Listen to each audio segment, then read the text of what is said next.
Well,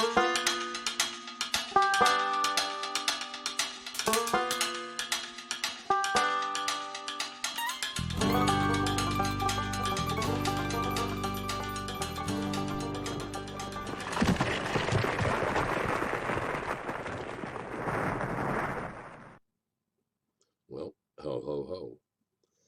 2 more weeks, it's Christmas. And I'm probably not going to make one on Christmas night. So I may be skipping. I'll know more next week. In any event, this is not going to be nearly as long as some previous because I don't have nearly as many things that I want to talk about.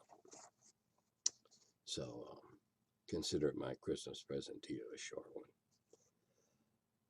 Okay, first off, I was corrected by my good friend the Axeman. The WRG rules, armor and infantry, 1925 to 1950, armor and infantry, and of course I got that extra U in the armor. That's what I used. That's what Tramp and I used. I ran a game at Gary Con with those, and had one of the other viewers comment that he was familiar with the rules, and there was a size disparity. The tanks were actually 3 times larger than the scale.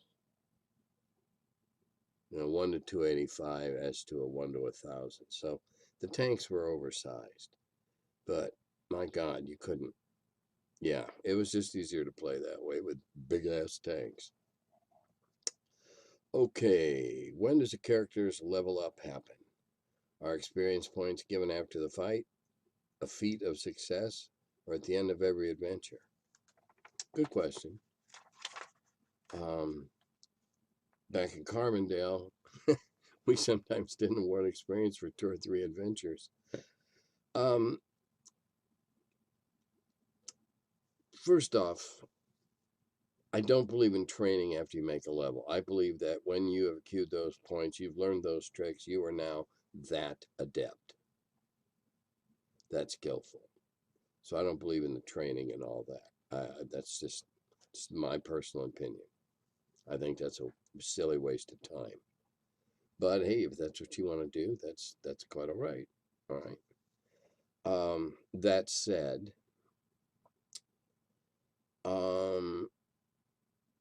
not instantly, no. It's always a case of after the action. Whether it's in camp that night under siege and you realize, okay, I'm up. It's not as crucial when nobody's close. And so the soonest I would do it would be after an adventure. And even then, I'm not sure if we needed to get into it every time. I'd tell them what they had, what they'd won, of course, what they'd been awarded, earned. But I wouldn't make that bump in numbers and dice rolls and that until then. So again, it all depends on your group, where you're at, what you're trying to, what you're trying to get to. Certainly not just during the, during the middle of an adventure. I would never award points because, well, I don't always award points strictly by the book, number of hit dice and all that. Sometimes more, sometimes less. I did always award points for good thinking, good actions, clever plot solutions, clever problems solutions. So I didn't do a stop time. Ka-ching, wait a minute. Okay, you guys got 740 points each for, it's more of an after action report. That would seem to me to be the easiest way to handle it. I certainly wouldn't want to have to tote up the victory points, or the experience points rather, after every encounter. Okay, 7 dead orcs. No. Were there saving throws and skills in OD&D, and do you use them in Wheel of Blame? No skills. Skills is something that Gary brought in later. That was his ideal. Everything was built. He was going to devise a system where everything was based on skills and abilities. I never talked to Gary about that, so I have no idea why he thought that'd be a good idea. I haven't, I don't know his motivation in his design. Certainly we had saving throws. Certainly we have saving throws in the Wheel of Blame. Have to. And the other guys get saving throws also. So the saving throws are another element of luck, of chance, of seemingly impossible, daring do, whatever, that add fun to the game, in my opinion. They add fun. Skills, no. As I've said earlier before, as we played along and the campaign developed, certain people had knacks. Yeah, so-and-so is really good, it's had really good success at opening locks. So because they've had some good die rolls, I'm going to give them some pluses from now on. Hey, seems fair. It's fate. Robert E. Howard's character Conan has to be a big influence on the fighter class. I'd say so. Everybody wanted to be Arnold and be incredibly buff, and there's something kind of relating to that later on tonight. One of the stranger questions I've gotten. Also, Michael Moorcock's. God, now I'm blanking on his character. Anyway, I know Gary was in the Moorcock stuff. Elric, there we go. Late at night, new energy drink. I don't know if it's working yet. Elric was a big influence, but so was Beowulf and the Irish tales, and these are all the things that Gary had to draw upon in formulating. They were the ingredients that he had in his pantry when he started making up the game.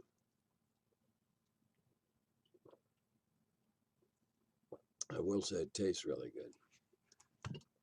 This new one I'm trying. Okay, thanks for the videos. What OSR D&D edition do you play?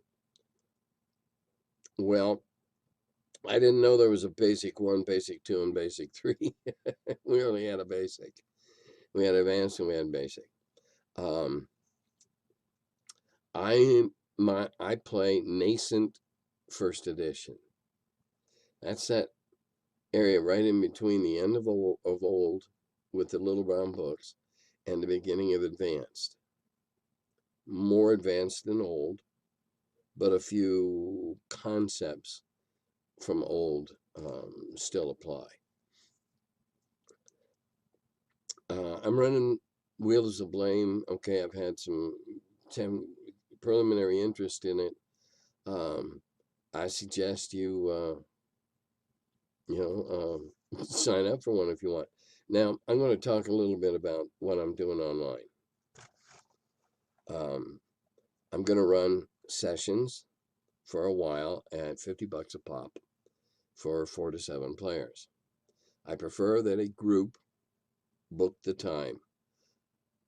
I do not want to deal with individuals having to send out the pre-gens to all the players, whereas with a group I can send them to one who's then responsible for passing them out however they're determined to be passed out. I don't want to deal with, I'm not doing this for that reason. It's a side hustle. I'm having fun with it. I'll spend the money on my great grandkids. Could be a 2-hour game, could be a 4-hour game. Don't know. That'll be dependent upon the number of players. I'll be using pardon me. It's not even carbonated. I'll be using a professional level Zoom channel that has plenty of bandwidth and plenty of bandwidth for video and audio, and it's big enough that I can let some spectators come in on mute just to watch. And, hopefully I'll get a bunch of them will want to play next week. I'll schedule, it'll be a schedule of mutual convenience. I'm pretty flexible. I'm retired. We're not supposed to go anywhere anyway.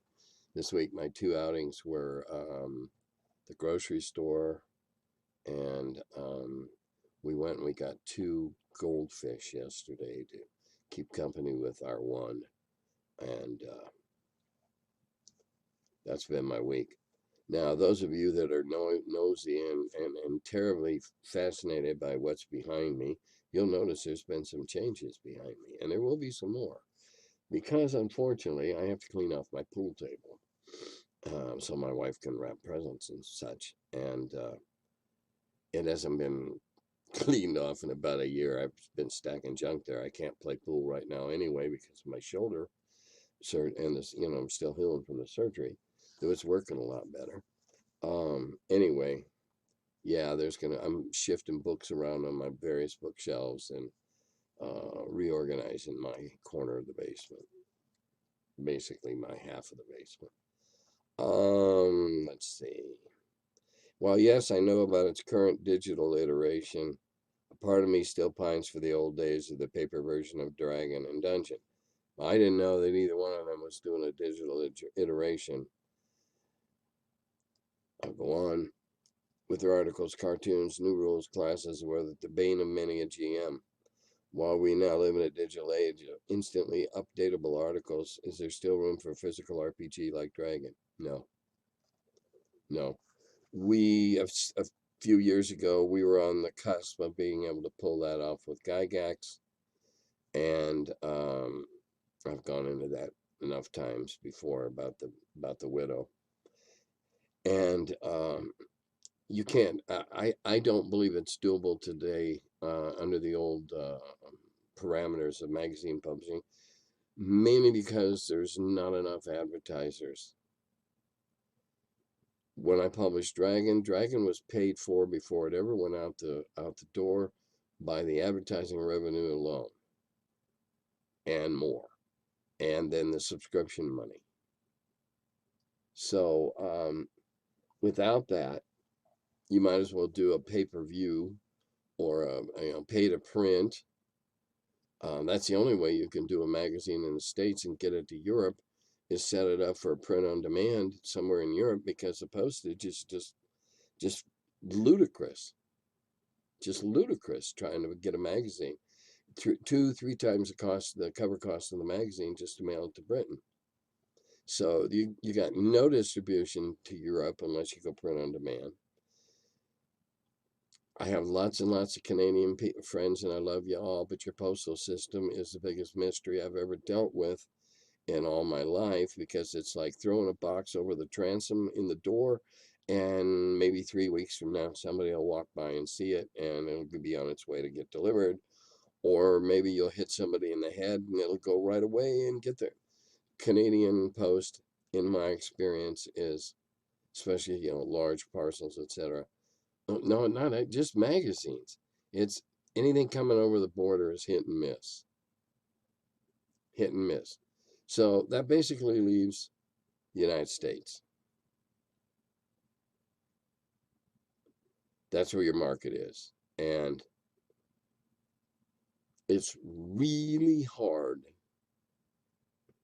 to identify a market, in this case, a market being a certain group of players playing certain types of games, that will support this through subscriptions.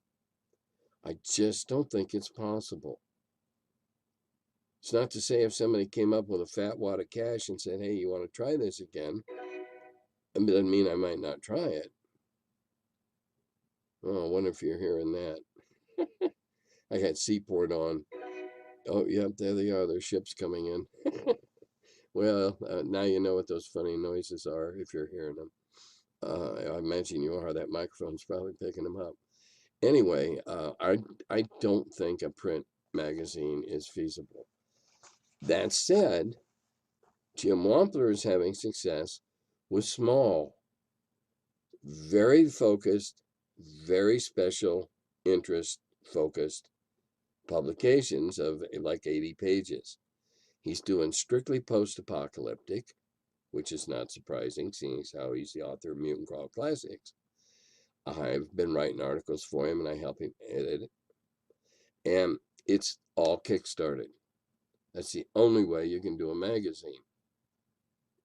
He's doing a little very special interest one that's solely on post-apocalyptic.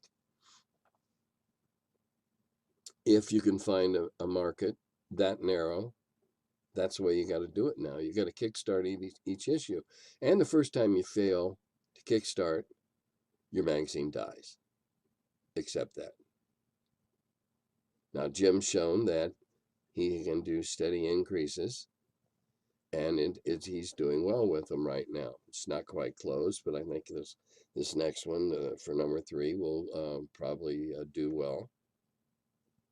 It's the only market, the only viable route to the market that I can see. Thanks for all the good times and these 150 plus. I can't speak for the others here, but I'm very interested in playing online with a blame. Like you, I have a January birthday, and I notice he also shares my first name, and that's really what I want to do this year. Thanks. Okay. Get 4 or 5 friends, 3 at minimum, as many as 6. Sit down, figure out some times you're all able to get together, contact me, and I'll be glad to run a game for you around your birthday. Or have all your buddies each kick in an extra $1, and that can be their birthday present to you. I'm interested, I'm eager to run the Wheel of Blame. Now, I've already been criticized by charging too little. Some people think that, because I'm me, I should charge more. I'm underselling myself. And that's not the way I see it. I know a lot of people are hurting right now, lost jobs, cut hours, etc. And so, just like I did a freebie for a bunch of guys in the UK 2 weeks ago, just because my heart went out to them being locked down because we'd gone through that in Ohio earlier this year. And so I said, yeah, sure, let's do it on a lark. So look at it this way. It's 2 to 4 hours in your mind away from all the crap that's going on around you. One other thing about the old Dragon magazine, I really despise the last couple dozen, 3 dozen issues of Dragon magazine. I didn't see any beyond that for a great period of time. I despise them because it became what I had always fought against, and that was a house organ. As a GM, DM, I'd have gone bug shit crazy trying to keep up with every month they had something new. Jolly Blackburn, once again, my friend Jolly, he has really spoofed the hell out of that concept with Brian Van Hoos's obscure knowledge of some newsletter published so-and-so, so it's a rule. That would drive me bug shit. In my game, my rules, and they might modify over the course of the campaign. Might. Maybe. Let's see. Okay. What is the origin for the Iron Golem's poison gas? It really seems cool and unique to me and like an odd choice for a creature made of iron. Was poison gas picked because it was cool and lethal, or was there a more specific reason? I'm faint idea. I had nothing to do with the AD&D version of the Iron Golem. Now, if I had to speculate, I'd say that poison gas was selected because all the golems have a different ability, and poison is a recognizable saving throw, and it gives it a unique quality other than just a big iron animated statue bashing you in. Yeah, I agree. It's not choice, but I don't know why they chose that. I don't know why anybody chose any of them for the golems that they did, because I wasn't involved in that. I didn't create them. And yeah, poison's bad news. Failure saving throw, you die, make your saving throw, you still take half damage. Um, okay, another kudo for running the idea of running a wheel of blame a couple times a month. Okay. Now, here are some really strange questions. No, I'm sorry. These aren't the really strange ones. That comes later. Okay. When writing, creating fantasy concepts, monsters, scenarios, is there certain music you like to listen to for stimulation, or any other mood-enhancing background element? Duber's taken as read. For instance, I've read that Jack Kirby used to have the TV on as background companion during his epically long working day. Anything like that for you? Yeah, something is on. Now, right now, my CD changer is busted. I have to buy a new one, so I can't load in 5 CDs and uh, just turn them on. I when even in college, especially in college, I had something on in the background. My mind works better when I have a little something to consciously shut out. It enables me to focus a little more on the other. Um, I started developing that tactic in the military when I was sitting there doing paperwork that I had to do amidst all the tumult. By shutting out the tumult, it enabled me to focus harder on what I was doing. Same happens now, even if it's NCIS reruns over on the other, yeah, over that way. Um, I like to have a distraction on. Music's better, and now I'll just stick a CD in my computer and put on my headphones while I'm writing. I just like something to play off what I'm trying to do. It helps me focus by shutting something else out. Um, Certain kind of music I like.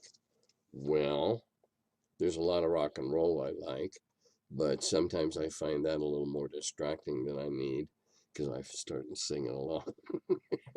I'm playing the drums on the desk with it.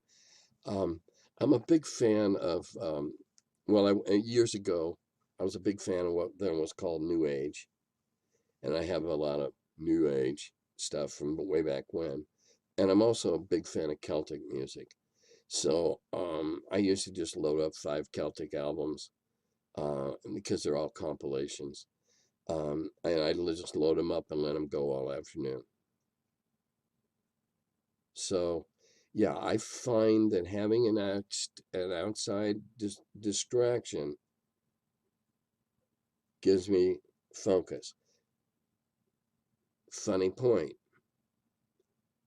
The Boule got its nickname because a rerun of Saturday Night Live was on in the other room, and they were doing the Candy Graham land shark, and the Boule became the land shark, which gave me the idea of raising the fin when it was digging its way up, seeing the fin come across the plains as they're burrowing just beneath the surface. You never know. I never know where neat inspirations or ideas or twists are going to come from. Have no idea. Any more than I can explain how I can look at a sprite for a video game all those years ago and know who he was and what his powers are. I don't know.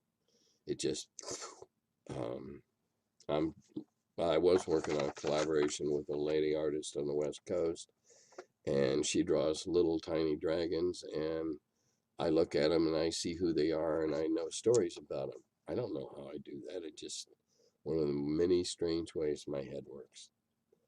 Um, okay, another question from this same person.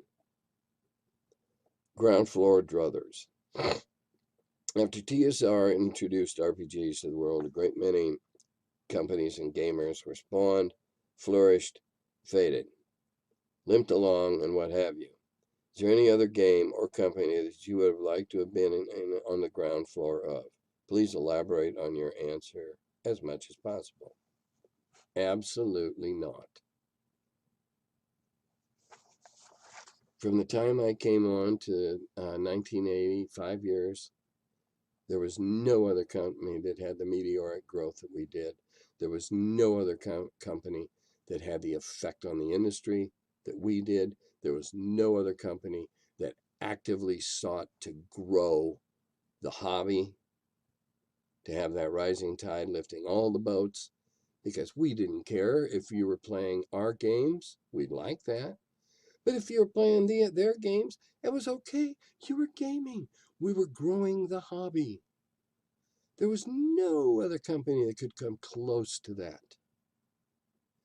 I saw companies come and go, fall apart because of the arguments amongst the principals. No other company that I can think of that I would have rather been at. None. In the 5 years I was there, I saw companies rise. I saw them spectacularly fail. I saw them eat each other. One absorbed the other and become something else. TSR just kept steaming along, steaming along, steaming along. Until later, after I left, that their bad management came up and bit them in the ass.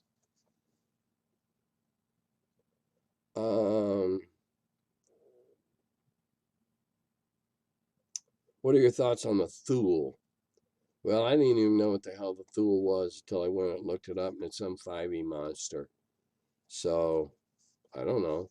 It's 5e. That's my thoughts. It seemed to me that since the very beginning, people keep having to have something new, something different. And so lots and lots and lots and lots of monsters got invented, many of which I thought were just plain silly. Now, I do not mean to insult any of my watchers, viewers that might be from the UK, but when the UK jumped into wanting to do their Fiend Folio, it was my opinion that a lot of those were awfully silly. In a clearly, distinctly dispassionate way. A lot of British lowbrow humor is very silly by American tastes and standards. I'm not saying there's anything wrong with it, just comparatively. I don't need 13 different new monsters to kill you. I can kill you with stuff out of the zoo. I write adventures that have oversized frogs and really big crocodilians and really nasty snakes. And none of these are very much stretched from reality. This may be more of them, but they're not stretched from reality. I can kill you with giant bugs if that's what I wanted to do, was to kill you. No, I want to pose a problem for you to solve, a predicament to get into and get out of. I don't need something funny. I don't care if you think you know the stats. I don't care if you get an idea that my giant crocodilians have between 60 and 80 hit points each. I'm just pulling those numbers out of the air. You still got to kill them, or charm them, or electrocute them, or something. Because crocodilians cannot be counted on to be nice. So that's kind of why I disdain a lot of new monsters, because I just don't see what's great about them.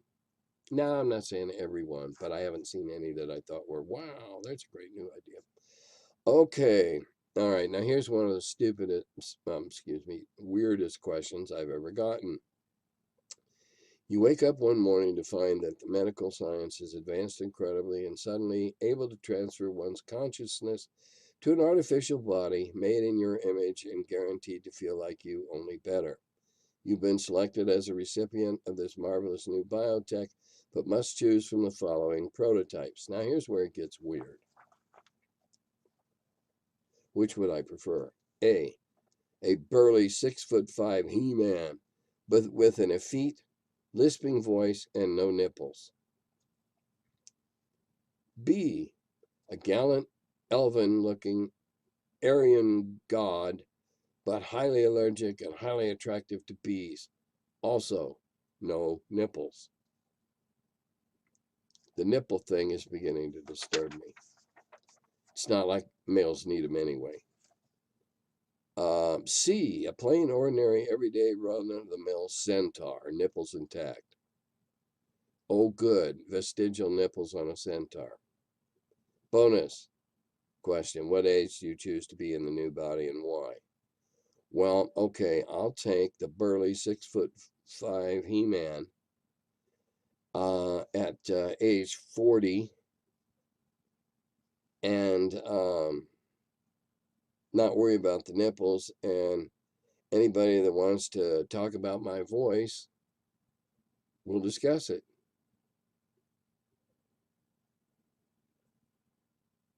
I know a few women who, if you talk to them on the phone, sound like a man.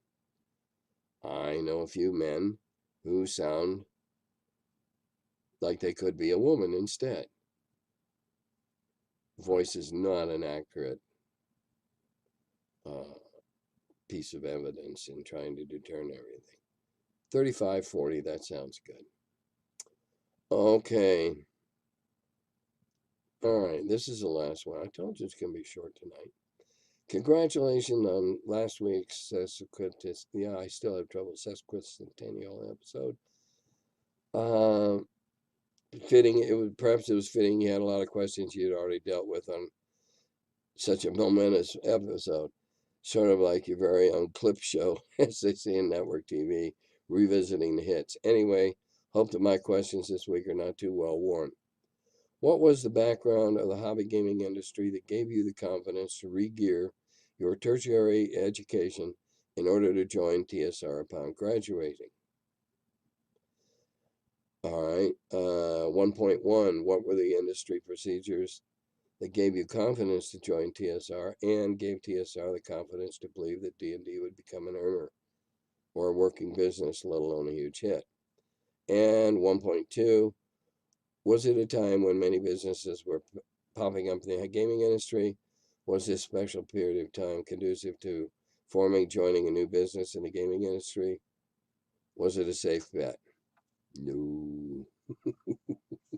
No. To be honest, Cheryl and I had a long talk about this. I believed in the potential. I believed in the sales job that Gary gave me. I believed in my own ability. And we were at a point in time that we felt was a good time for us because of where society was sliding to, Moe's and easing on it too. The Hobbit posters, for the Hobbit posters in the head shops, the whole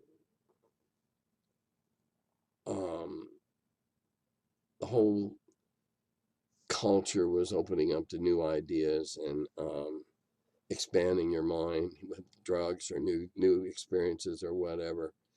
And I thought it just sounded like a really great game, a really good idea. And while they weren't paying me very much, it was a paying job out of college, and I wasn't going to have to get my hair cut. So there are a lot of a lot of things there. Were there any industry precedents? No. There were several other small companies forming up or starting to coalesce, perhaps not filing yet, around that same time, 1974, 75, 76. That was the burgeoning. That was the rains coming back to the Serengeti, and this time the frogs all stayed out.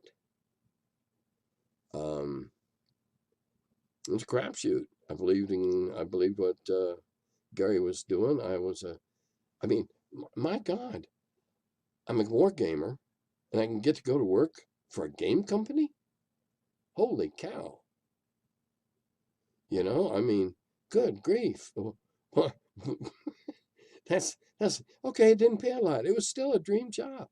Gonna go make games. Wow. And again, I had the background. I was gonna take a newsletter. I was gonna publish a magazine, work on these games. Perfect. What an ideal job. I had nothing to go on but gut instinct. Did it with the support of my wife, because she was the main breadwinner there for the first couple of years. And I couldn't have done it without her. But no, it was a big crapshoot.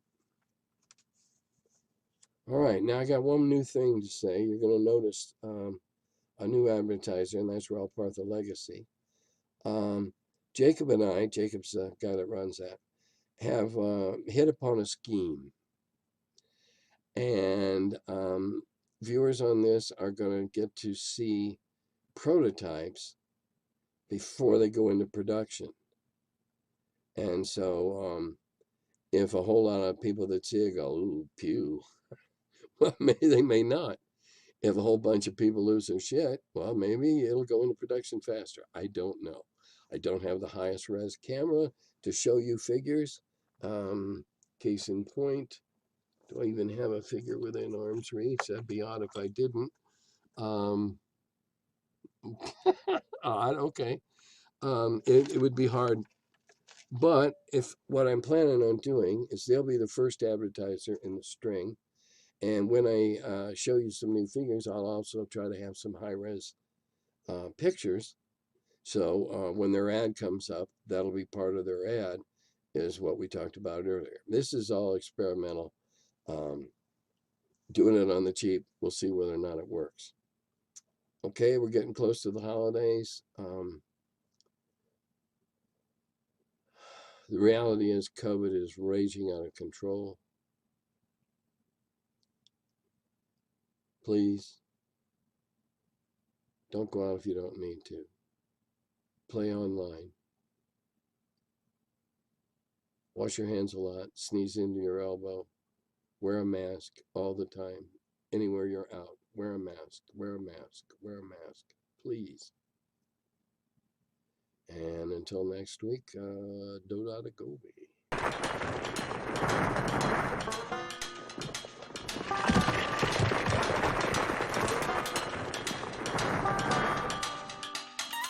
Oh, hello. I'm still figuring out when this thing starts. Welcome to my cellar. He's the curmudgeon who wrote about the dungeons. Now he's the feller, live from the cellar. Talks about D&D and old school RPGs. Still quite a feller, the curmudgeon in the cellar. Last man around when them rates went down.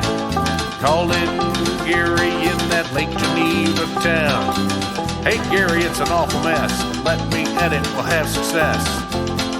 D&D and Dragon Magazine. He's the curmudgeon who wrote about the dungeons. Now he's the feller, live from the cellar. Talks about D&D and old school RPGs, but he's still quite the feller, the curmudgeon in the cellar.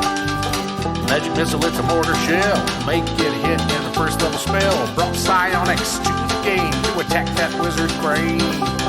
TSR and fantasy, collection of micro-armory. Tight with tramp under a tree, high as could be. He's the curmudgeon who wrote about the dungeons. Now he's the feller, live from the cellar. Talks about D&D and old school RPGs, but he's still quite the feller, the curmudgeon in the cellar. Still quite the feller, the curmudgeon in the cellar.